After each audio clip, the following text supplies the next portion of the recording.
लहानपणी वाटायचं मोठं झालं की लाईफ खूप मस्त होईल.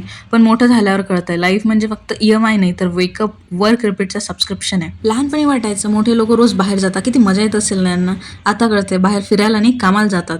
अगोदर फेस्टिवल आले की खूप सगळ्या सुट्ट्या मिळायच्या, एक्साइटमेंट असायची, नवीन कपडे, एन्जॉयमेंट. आणि आता फेस्टिवल आला की ऑफिसला सुट्टी आहे की नाही एवढाच प्रश्न पडलेला असतो. लाईफ आता अशी झाली आहे ना, उठा, ऑफिसला जा, घरी या, खा प्या आणि दुसऱ्या दिवशी पुन्हा रिपीट टेलिकास्ट. देवाने जर मला 2 ऑप्शन दिले ना, एक तर ऑफिस करणे, तर पुन्हा लहान होऊन होमवर्क करायला लागेल, तर मी एकदम हॅपीली म्हणेल की देवा मी होमवर्क करेल पण ऑफिसला जाणार नाही. म्हणजे यार लोक सगळेजण होळी खेळण्यासाठी रेडी होत होते आणि मी ऑफिसला जाण्यासाठी रेडी होत होते. यावर्षी होळी खेळायला सुद्धा भेटलेली आहे. म्हणजे नाचणं तर वेगळंच राहिलं, पण माझा सगळ्यात फेवरेट होळी हा सण सुद्धा मला खेळायला भेटला नाही.